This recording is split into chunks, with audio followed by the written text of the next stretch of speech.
It's time for another edition of MLB This Week. It's the MLB This Week podcast. Miami Marlins manager is fired. Cleveland infielder's daughter battling leukemia. And Pete Rose offer his advice to a major league player. All this and more on this week's show.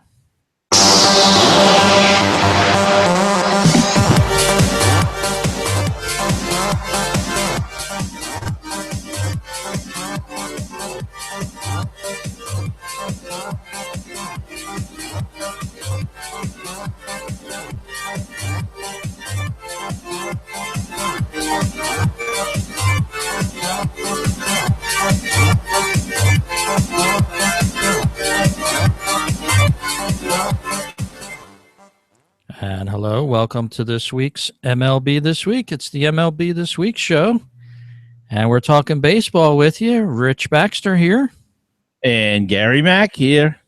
And hello, Gary, and welcome to another broadcast of MLB This Week. And it's our special edition show here. We already made it to show number 50. Wow, 50 episodes, Rich. That's a milestone.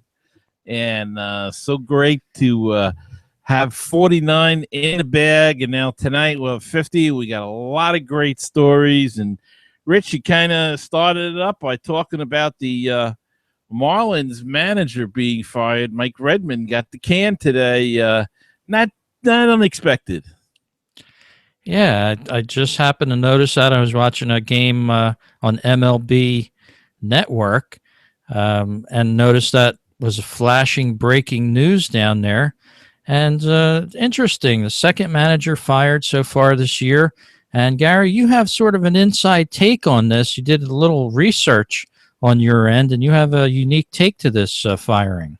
Well, Rich, I was working the phones, hitting my sauces as it was, or maybe hitting the sauce. I don't know, but I do have a little bit of a take on this. The rumors that I got were Jose Esperado or Joe Esperado, the third base coach of the Yankees, though I've seen no connection at all that the Yankees have been approached and asked for permission from the Marlins to speak to him. So that's one down, I don't believe. Another one that was suggested to me was Wally Backman, but again, my sources, the Mets, does not say anything at all about granting permission for anybody to talk to Backman. The other long shot was Andy Barkett, the Double-A manager of the for the affiliate of the Miami Marlins. But I have a choice that I think makes relative sense to me, and I'll tell you why it makes sense. The guy I think it's going to be is in the organization. They've already called a meeting, a press conference to announce the replacement tomorrow at 11 a.m. So it's got to be somebody there. Mm-hmm. It doesn't seem like they would ask permission from an organization unless they're making an interim manager. But if they're not, then it seems to me that it has to be somebody in the organization. Now, it's been suggested to me that Jack McKeon would like to come back. I just think McKeon's about 150 years old now. I don't know, but he could be a possibility. But the guy that makes the most sense for me, and here it is, I don't have a drum roll, but Brett Butler. Brett Butler is the third base coach of the Miami Marlins. He managed in the minors at the AAA level for about 5 or 6 years. So he's got it in a different organization, but nonetheless, he's got managerial experience. He's a good ball player. He's the third base coach. He knows the players. He knows the pitchers. He knows all about the team. And he's there. So that is my prediction. The next manager of the Miami Marlins will be Brett Butler. Very good. So you may have heard it first here on the MLB This Week podcast, and great sourcing there for this story. And I don't know. It seems like if you're a Marlins manager, you're always on the hot seat anymore. I was doing a little reading here. Mike Redmond had the job for 2 seasons now. Mm-hmm. Prior to him, Freddie Gonzalez was fired in June of 2010. And then Joe Girardi and Ozzie Guillen were both fired after one season each prior to him. So I don't know. It seems like every now and again they look like they're going to rebuild there in Miami. They did a little rebuilding this year, extending Giancarlo Stanton's contract to a ridiculous 13 years, $325 million. Interestingly enough, though, Gary, that money doesn't start kicking in for another 2 years or so. Yeah, he took less money in the beginning of the contract to allow them to get some players. So we'll see. But I feel strongly about Butler only because, as I said, he's there. He knows the players, and interestingly enough, the manager and the bench coach got fired. Yeah, so they're no other coaches will let go, as far as we know. So it just seems, if you go to a guy and say, look, we want you to manage, we're going to get rid of the manager and the bench coach, it just seems to clear out that top level. And there was something going on there with this team. They're very young, so that could be another thing.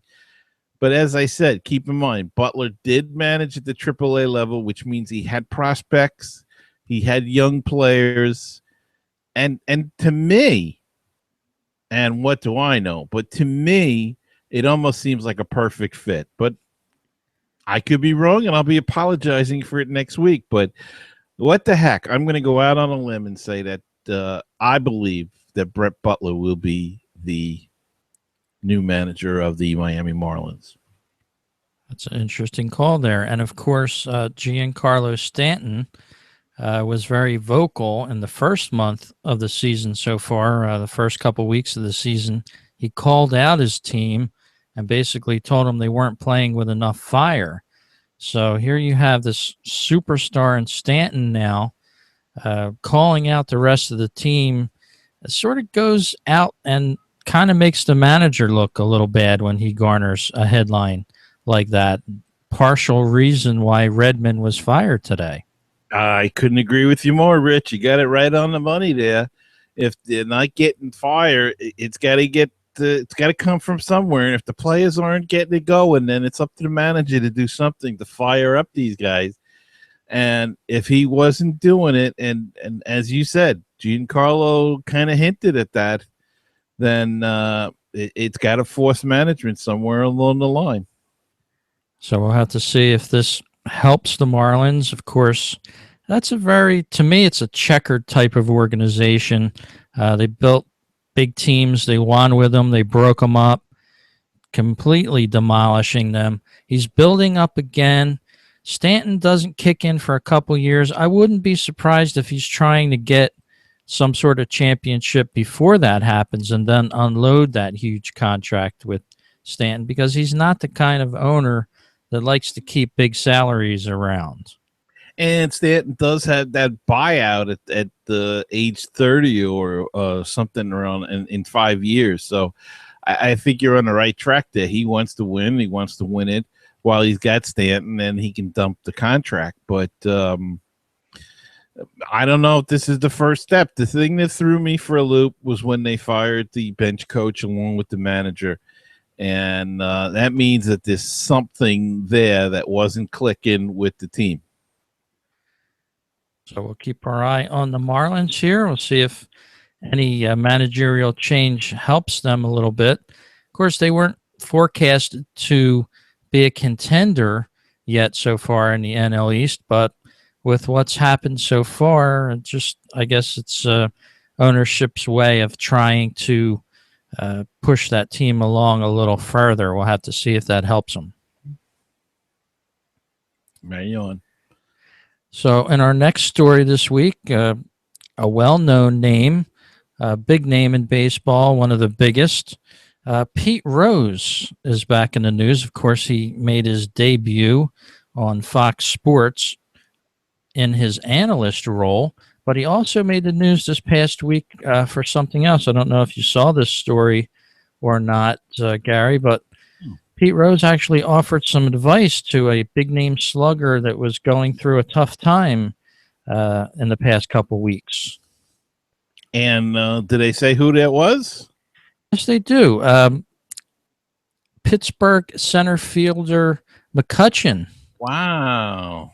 was counseled by Pete Rose on the phone in reference to his slump. Pete Rose offered to give him some pointers, and somehow that information went back to McCutchen, and McCutchen was all for it. He gave Rose his cell phone number, which Pete Rose called, and offered some advice on how to beat his slump he's been in. So Mr. McCutchen, benefiting from the many years of advice and experience of a superstar in Pete Rose. The first time I can remember Pete Rose actually publicly giving tips to an MLB player. Now, does that cause any kind of violation or anything? I mean, is that considered coaching, or is it just advice? You never know in the screwy world of Major League Baseball and what they're going to come out of the commissioner's office with. Yeah, that's true. It's not the first time that Pete Rose has ever offered advice to a player, I'm sure, but this is the first real public acknowledgement of this happening on a private basis anyway. And I guess Major League Baseball still can't tell a player he can't consult with a guy like Pete Rose, even though he's not supposed to be involved in baseball. He has given other tips and things like that over the years. He's in a role now to be a commentator. So in previous years, in 2013, he said that Bryce Harper was playing recklessly, and he offered some advice to him on how not to play as reckless, but not sure if he took it or not. But interesting how Pete Rose basically told McCutchen to just take it easy, calm down, don't worry about the past, and basically look forward to the future. And apparently McCutchen benefited from the advice. Well, I guess, like you say, Rich, he could have done it on the show, and McCutchen could have just listened to it as well. So, and you can't really tell who people are allowed to call or not. So good for them. And I think Bryce Harper took the advice, because he is just ripping it up right now. So he just did a 3-run homer today. That guy is on fire, as is the Nationals, unfortunately for us, Rich. But yeah, the Mets is still hanging in first. Yes, they are. Mets suffering a few losses there. What was it, 5 or 6 in a row there? And it looked like trouble in the Metsies land. Yeah, it did, but thankfully they were able to get the bats going yesterday and a little bit more today, and pulled out 2 out of 3, and now a big 4-game series with the Cardinals coming up. So that'll be interesting. We've got the Dark Knight on the mound tomorrow night, and congratulations to Thor, as we're talking about superheroes here. Thor, Noah Syndergaard, won his first major league game today, and congratulations to him. Yes, very cool. Been watching him. He's an interesting character. They seem to have these Comic-Con conventions. Maybe he could take part in that. One was locally in Atlantic City, New Jersey, over the weekend. Something that's making the rounds now, Comic-Con. Well, it's interesting because the fans have really locked into this, and they'll show up if you get the game tomorrow night. They will show up with the Batman masks, and today there was a bunch of Thor helmet, plastic Thor helmets, and one guy I saw had Thor's hammer. So it's kind of it's kind of fun in a way. It's a little weird and everything, but what the heck, it's baseball's supposed to be fun, and people are embracing this in New York. So I say go with it. Sure. Yeah, it's a lot of fun for the fans and very entertaining for those at home. Moving on with the show, we have some not so good news. And Gary, you have this one: Cleveland Indians infielder's daughter battling leukemia. Yes, Rich. Unfortunately, Cleveland's infielder Micah Villas has been on MLB's family emergency list since the last Friday. Mike, the reason was only revealed. I'm sorry, a week ago Friday. The reason was revealed this past Wednesday. His 4-year-old daughter, Adriana, is being treated for leukemia at the Cleveland Clinic. Indians manager Terry Francona said Aviles informed the team during a road trip in Kansas City and was immediately placed on the emergency list. Now, he did come back one day, took some ground balls, and visited with everybody, but he will be on that list. That the team said they gave him all the time he needs. The emergency list only allows for 3 to 7 day absence. So if he needs more time, the Indians could move him to the restricted list. Of course, his status is trivial compared to the health of his daughter, who hopefully will beat this. And let's hope for the best for her and for the entire family. Yes, absolutely. It's a terrible thing, and we hear it too much, all too often. Chances are we know family members and friends of family members that are affected by this. So yeah, we give our heartfelt hopes that everything goes well with her. In such a young age, it's just you hate to hear that with kids. Yes, you do. Well, back to a more upbeat story here.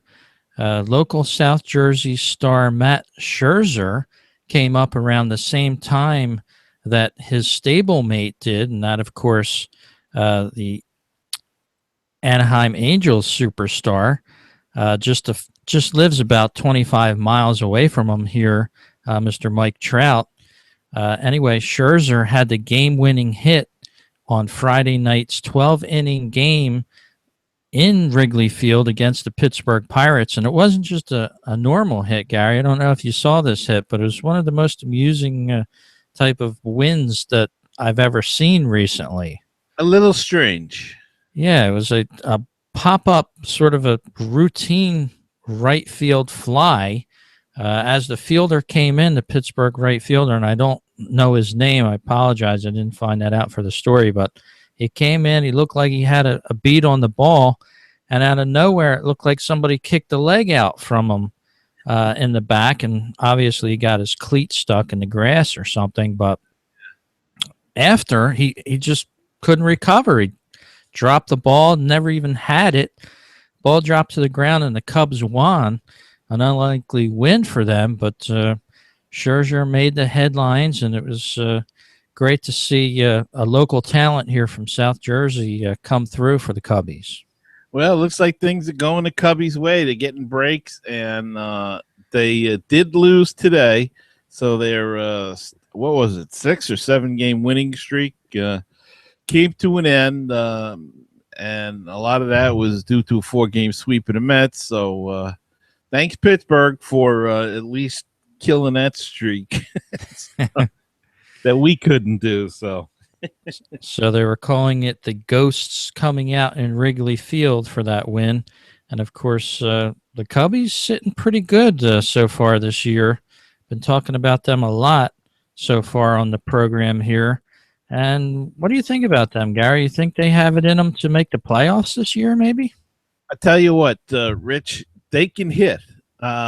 Pitching, they got some good pitching this past week.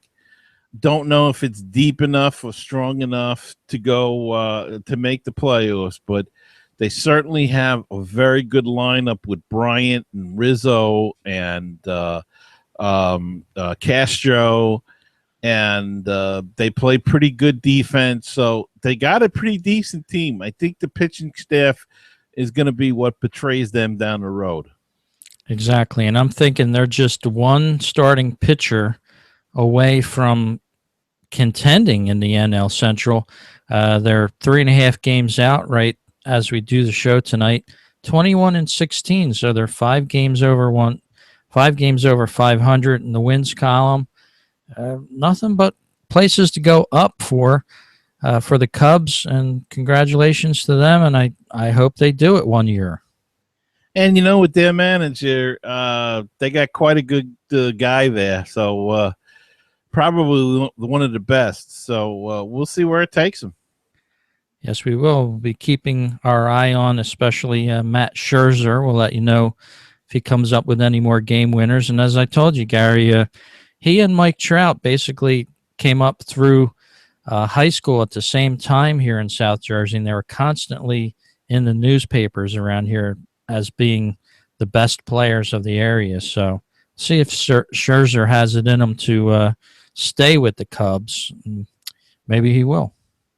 And yeah, I'd like to see a kid from the Northeast make it, because they don't have as much time to play like the kids in Florida or Texas or California. Though I guess a lot of them now do go on the road and go down to those areas. Not like it was years ago, but still, they still have to do winters and whatnot. So Yeah. it's good to see and Northeast kids make good.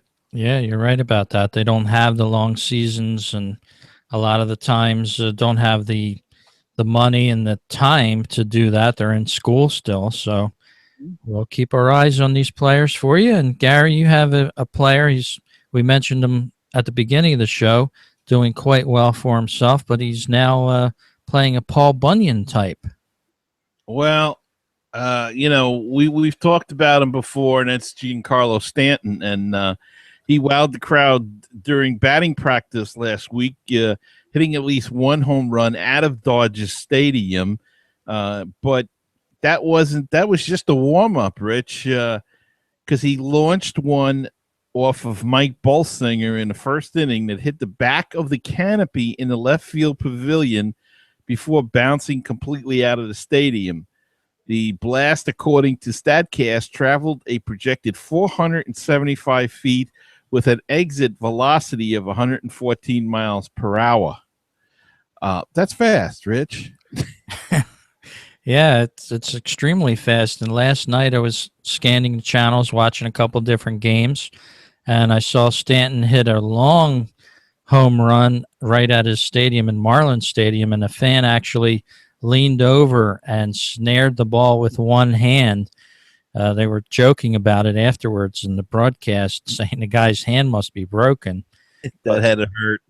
Yeah, it was an amazing catch by the fan, by the way. That ball was smoked from the time it left the bat, and I don't even think they had a measurement on it. It was that far for the time that I was watching the game, but there was a couple fans sitting up in the upper decks, and the guy just happened to snare it with one hand. Wow. And he's been hitting some bombs this year. I mean, when he hits it, they're not cheapies. They're not just making it over the fence. They're going. Yeah, I had the occasion to be at a Phillies game a couple years ago, and I noticed Stanton as he was in the warm-up deck. I was sort of in a close box seat right close to the warm-up deck, and yeah, he's got some power. He's got some strong arms on him, but his bat speed is really what helps him the best. He can whip that bat around like lightning. It's amazing the way he hits a baseball. He's not really like a big, like a Barry Bonds big, but he's strong. Mm-hmm. So, yeah, but he's a tall kid too. I mean, he's no Larry Boa or right. Yeah, he's not a Hulkamania either. He's not like a football linebacker, but he's got a lot of strength to him.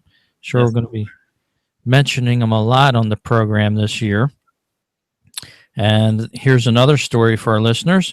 But before we get that, we want to let you know where you can find us on the web.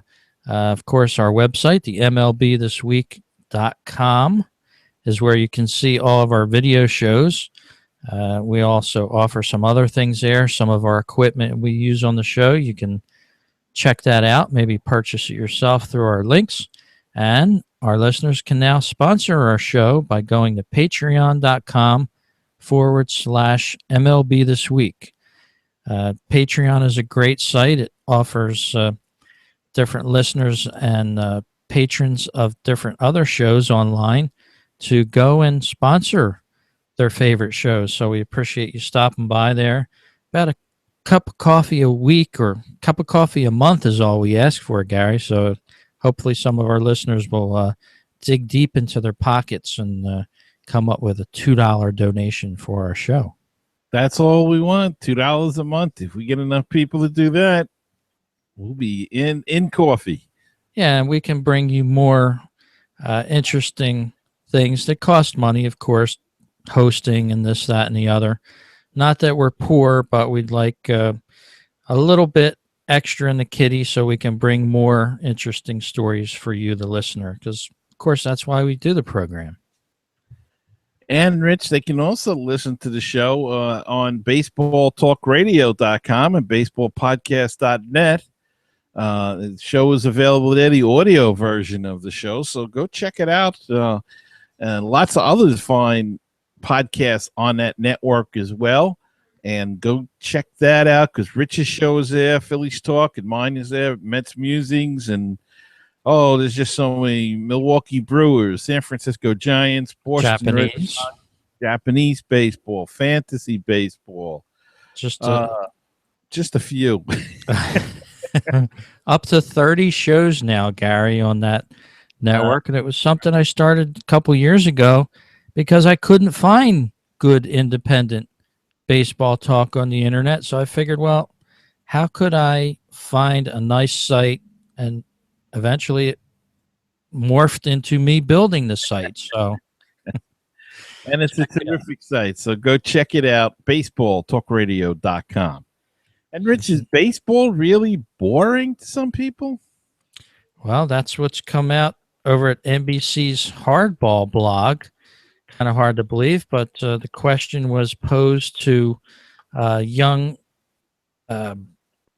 watchers of the game, and that's what this blogger came out with. Hardball Talk is the name of the blog, and it's a lack of interest in youth baseball, basically because they say the game is boring, and it's become a little boring with all the rules in it.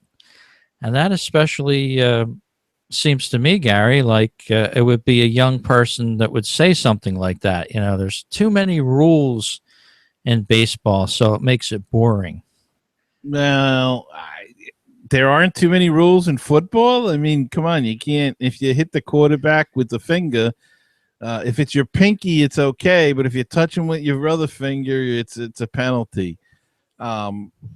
I don't know. It's I think this is just this whole video generation that wants instant gratification with everything. And I saw a great T-shirt on Facebook, and I should have took a picture of it.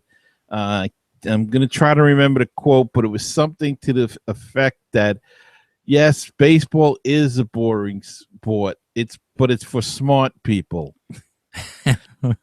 So maybe there's some truth in that. I don't know. It is a sport that's relaxing, and you have to think about it. And there is a lot of strategy involved. It's almost like a game of chess in a way. So I guess another smart game for people that are very smart, like chess. So maybe there's some truth to that T-shirt. But I think it's exciting. There's nothing more exciting than a drive to the outfield and a great catch, or a young pitcher coming up and striking out the side. It's just, and it's perfect for summer because everybody's a little laid back, and it's a good game for that. So, you know, and you can go to the refrigerator and get a beer or something and get back and really pretty much see what's going on with the action right away. Exactly. And there was a little more to the article. It basically said that baseball can and should have to adjust and make room for new and different styles. Apparently, in a nod to sort of like celebrations and flipping the bats and things like that. Things that I don't like about football anymore. I'll be honest with you, Gary. I can't watch football anymore for that reason with the celebrations and the me type of player. I lost interest in it. It's ridiculous, Rich. You know, I tell this story all the time. I might have told it here, but uh, quickly, one team A was beating Team B in basketball by like 40 points or something, and the guy on Team B slams on Team A guy, and he's chest thumping and running around the court like he just won the NBA championship. And the announcer says, "You're still losing by 38 points." I don't get it. And the same thing in football. You'll see a team losing 52-0, and they'll hit with the team that's got nothing will hit with a long pass, and they're all jumping up and down, and the guy's giving his first down thing, but you're losing 52-0. You should be getting right back in that huddle and trying to get back in the game because your team's getting their butt kicked. Exactly. And it's almost like wrestling. It becomes like WWE wrestling at a certain point where that's not part of the game, or to me, it shouldn't be part of the game. And baseball players are especially that way. If you show up a team in the slightest way, they know it. Yeah. And they're not going to stand for it. So interesting, though, there was many a comment to the story along these lines. Here's one. The guy says, "This irresponsible column is a glaring example of why journalism is dying. It goes without saying this wannabe writer has never played the most technical and strategical game on the planet." So, you know, he faced a lot of terrible comments. Here's another one. "This isn't journalism. This guy is with a blog who, if you read enough of his work, writes through the prism of his own particular political worldview." So, all right. Interesting comments there. Craig Caltretta is the writer there over at NBC Sports Hardball Talk. Got a few rough comments there. Now, I will say that the NHL playoffs, the Stanley Cup playoffs, are what playoffs should be about. But it's a different sport. But they do it right. And when they celebrate, it's pure passion and emotion. There's nothing phony about it. There's nothing staged. Like, you know, all the time in football, I always think it's so, you know, who was the guy that used to take out the marker pen, and everything was so staged and so phony. And really, and basketball is like that too, for me. It's just not a pure baseball. When you hit a walk-off home run, even if it's a strange one, when everybody comes out and they crowd around, that's real. That's pure excitement. There's nothing staged. Football always comes off as staged excitement to me. So, and basketball too, and sort of played for television. If you're there at the stadium, half the game is spent standing around waiting for television. Right. It's like, you know, everybody on the field knows what's going on, but if you're in the stands, you're just sort of like, oh, ho hum, what are they doing? Right. Just standing around. Yeah, exactly. So I don't find it boring, but another interesting story here wasn't on our list to cover tonight, but Jorge Posada, making the rounds of his book tour, says that PED guys should not make the Hall of Fame, specifically mentioning his former teammate, Alex Rodriguez. So that was an interesting comment there from Jorge Posada. Yeah, and I believe he mentioned Clemens as well, Roger Clemens. And then he kind of backed off on it when pushed. I didn't really mean to insult or hurt my friends and blah, blah, blah. But you know what? You said it, you meant it. So just stick to it. Yep, and of course he's on his book tour, so anything you would say like that gets him plenty of headlines as well. Exactly. Well, Gary, you have an interesting story. A tree growing in the middle of a baseball field? Yes, sir. Rich.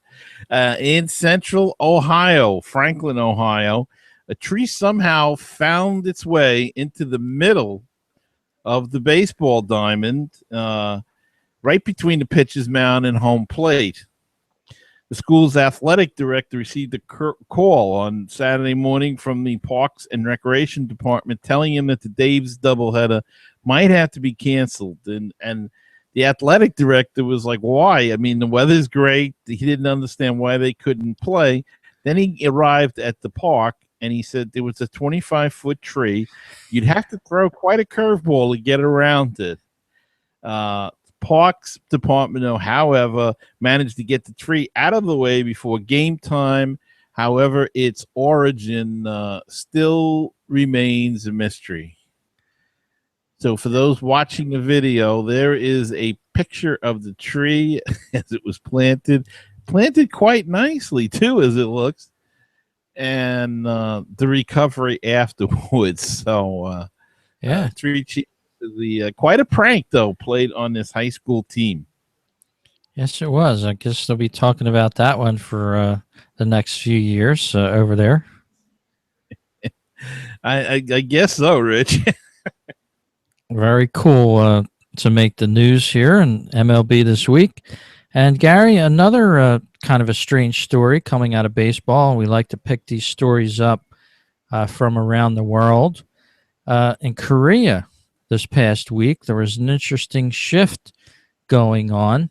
And it's the Kia Tigers of the Korean baseball organization. They put an infielder behind home plate as part of what they called an extreme shift. And I'm not too sure I understand how this shift was supposed to work. Do you, Gary? I have no idea. I think what they were saying in the report was that it was the ninth inning of a tie game with two runners in scoring position.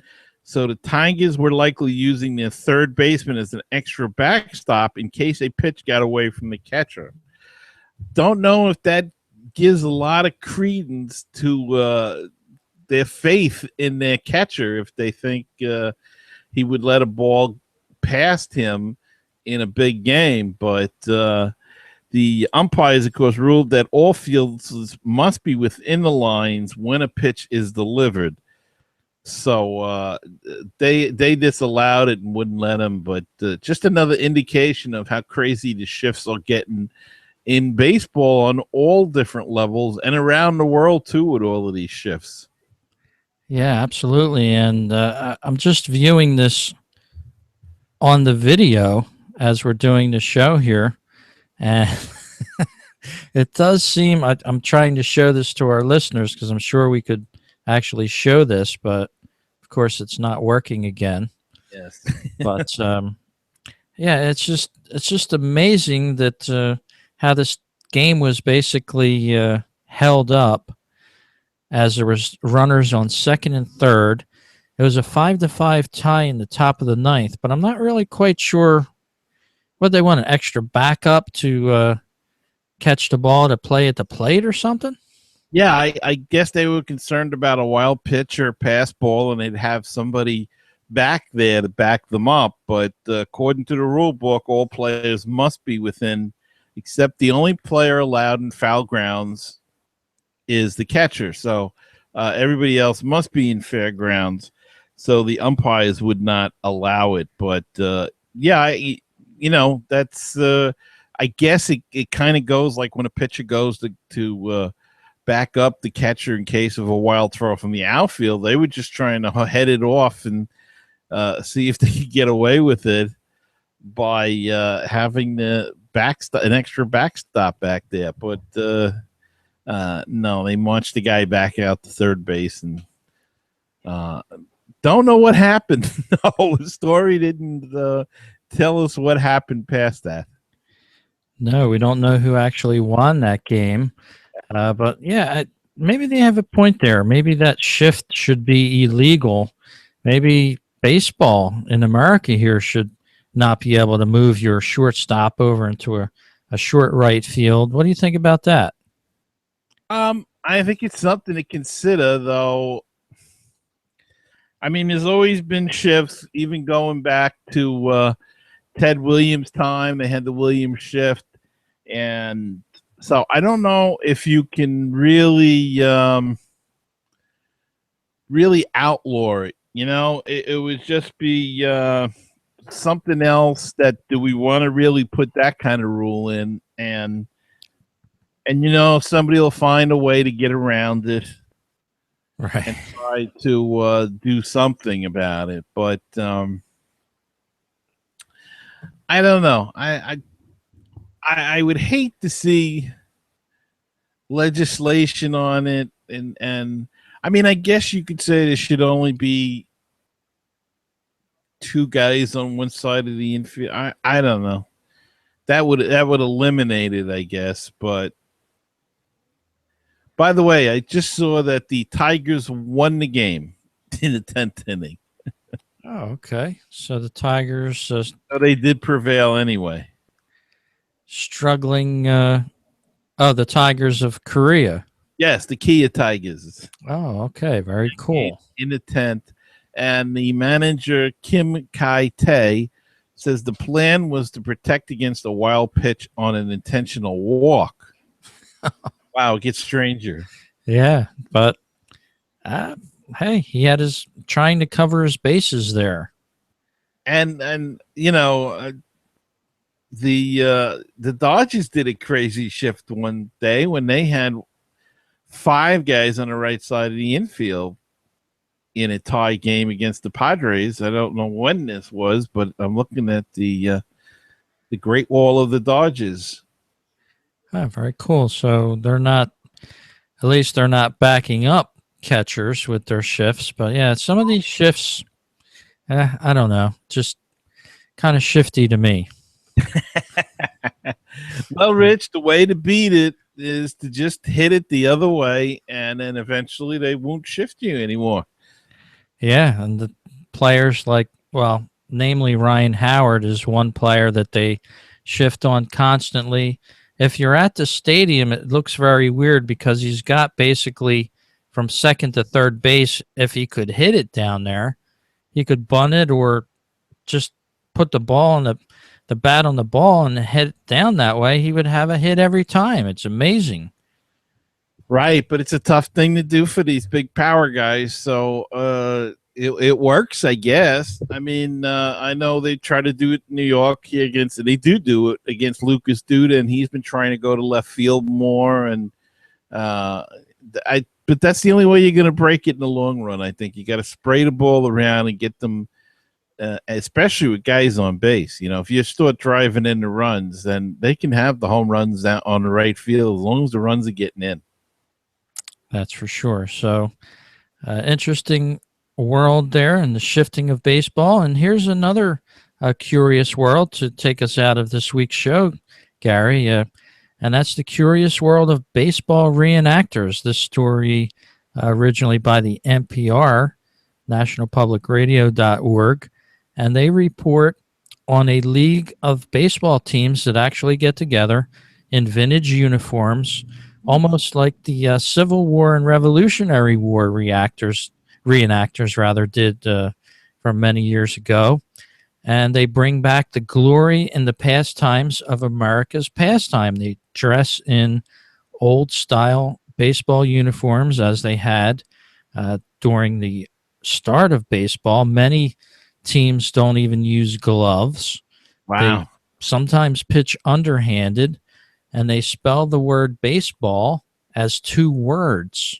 So these very interesting reenactors here go back to the origins of baseball, and they do their research on it, similar to like Civil War reenactors, if you've ever seen them.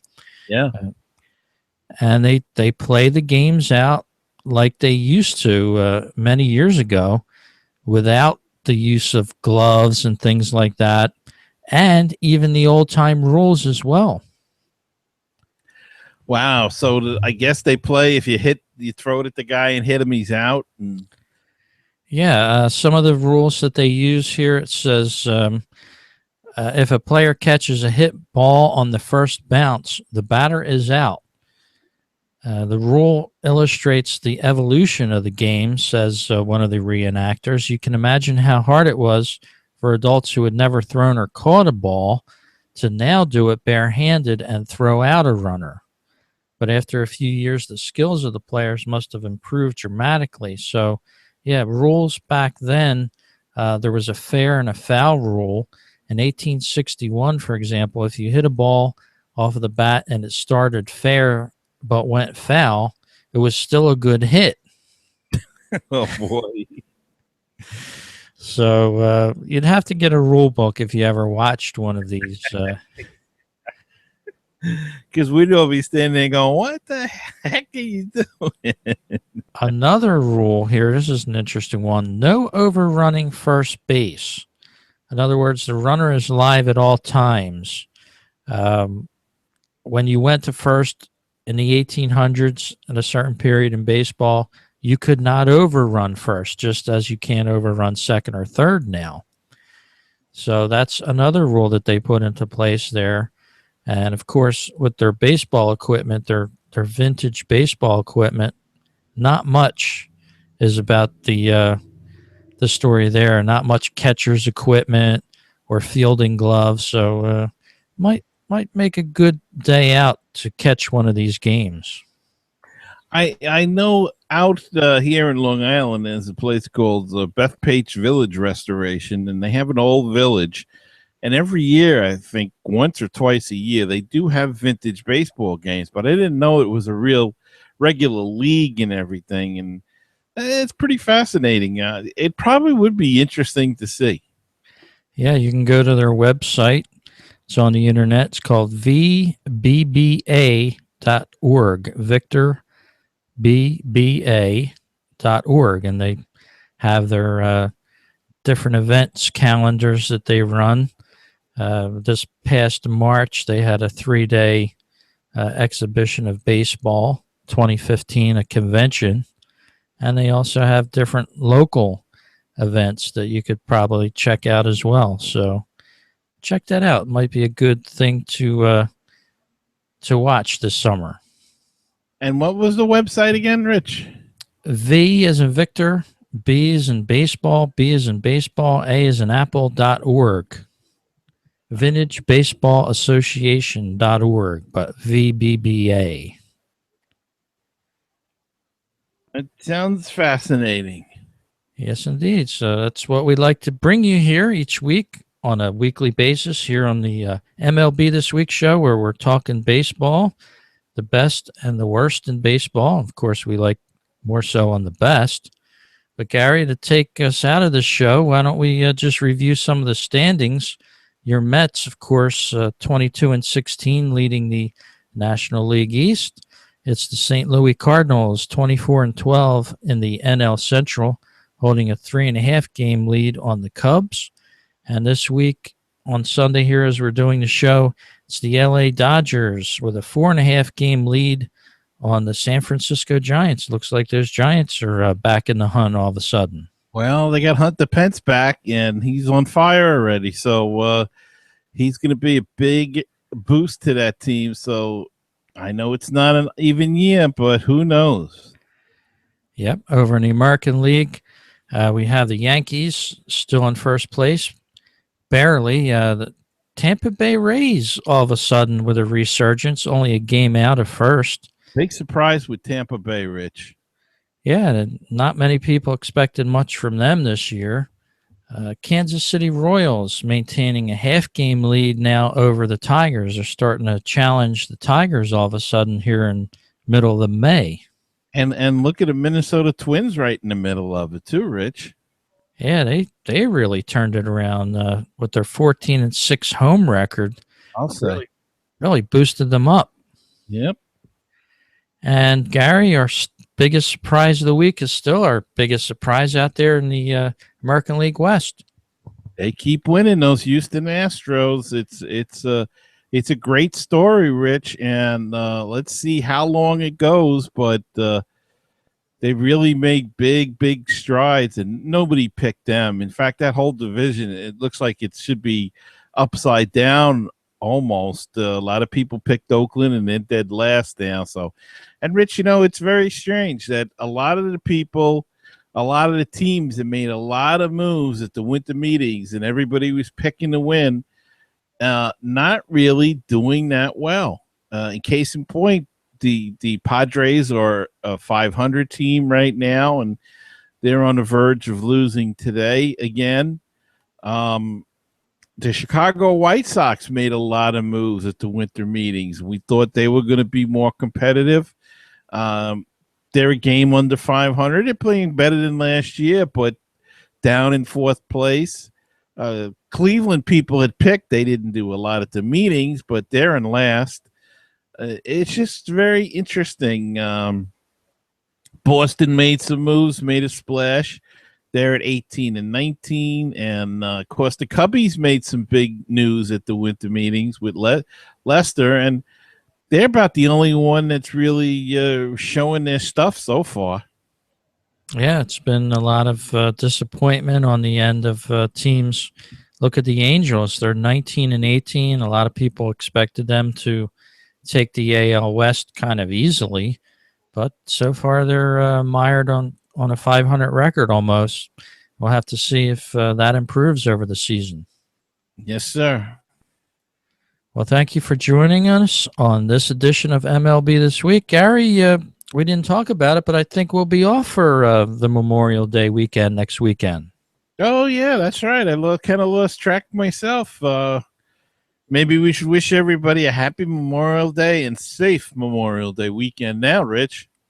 Yes, indeed. All of our listeners, we hope you enjoy the holiday.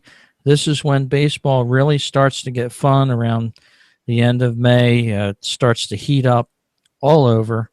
Even in the Northeast, it's been a little chilly, even through early May here. But baseball weather is upon us, and everyone have a great holiday weekend. And, Rich, you do the same, and we'll see everybody in 2 weeks then. All right, very good. Talk to everyone on the next edition of MLB This Week podcast.